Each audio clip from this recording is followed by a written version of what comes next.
We tend to think of history as something that's, well, in the past, over and done with. But what if a single decision, made almost 200 years ago, could be the key to understanding why a nation is impoverished today?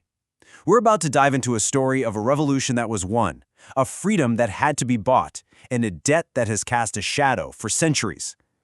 But to really get this story, our starting point isn't way back in the 1800s with sailing ships and cannons. Nope, we start in 2003 with a modern, very calculated, and just absolutely shocking demand that ripped open a historical wound France probably thought was healed long ago. So picture this. Haiti is celebrating 200 years of independence, a huge moment. And in front of the whole world, its president, Jean-Bertrand Aristide, doesn't get up and ask France for aid or charity. He basically hands them a bill, a demand for restitution, right down to the last penny. And the amount, it was just staggering. Over $21.5 billion. This wasn't some symbolic number either. It was a meticulously calculated sum. It was a modern value with interest of money Haiti says was literally extorted from it. So that's the big question, right? How on earth did we get here? To understand why a modern nation was demanding such a colossal refund, we have to go back. Way back. Back 2 centuries to the moment of its violent, revolutionary birth. See, before it was Haiti, it was the French colony of Saint-Domingue. And to say it was profitable, well, that's a massive understatement. This wasn't just another colony. It was the economic engine of the French Empire, the single most valuable colony on the entire planet. Get this. This one little colony was cranking out more sugar than Brazil, Jamaica, and Cuba put together. It was basically the oil of its day.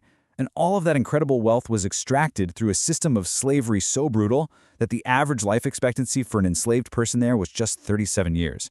But then something incredible happened. Inspired by the French Revolution's own calls for liberty, the enslaved people of Saint-Domingue did the unthinkable. They rose up. And in a stunning turn of events, they actually defeated Napoleon's elite army, what some historians have called his first Waterloo. In 1804, they declared independence. This was Haiti, the world's first free black republic. This victory sent shockwaves through every empire on Earth.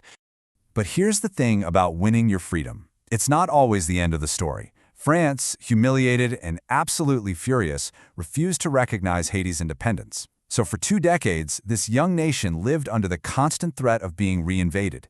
And then, in 1825, the French warships appeared on the horizon, again. Just try to imagine seeing that from the shore, a whole fleet of warships, hundreds of cannons aimed right at your capital city. The French commander didn't show up to negotiate. He delivered a simple, brutal ultimatum.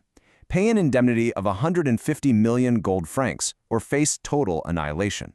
And this, right here, is where the story just takes this wild turn from history into pure extortion. Think about how absurd this is.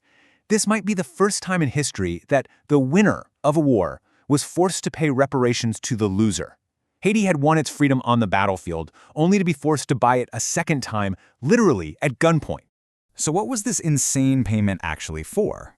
Well, it was to compensate the former French slaveholders for their lost property. And that property, as you can see, explicitly included the people themselves.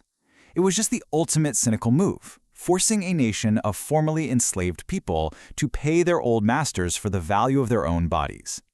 Now this indemnity, it wasn't just unfair. It was something far more sinister. It was a brilliantly cruel financial trap, designed not just to punish Haiti, but to ensnare it for generations. First off, the initial sum was just impossible. We're talking about roughly 10 times Haiti's entire yearly revenue. So to even start paying, Haiti was forced to take out massive loans, and guess from who? From the very same French banks connected to the French government. This created what historians now call the double debt. So Haiti was paying France the ransom and then paying French banks, crushing interest on the loans just to pay that ransom. It was a perfect, inescapable trap. Can you believe that the final payment on this debt wasn't made until 1947? For 122 years, almost all of the country's wealth, the money that should have gone to building schools, roads, hospitals, you name it, was siphoned off and sent straight to France. The debt didn't just slow Haiti's development, it actively choked it off at the source.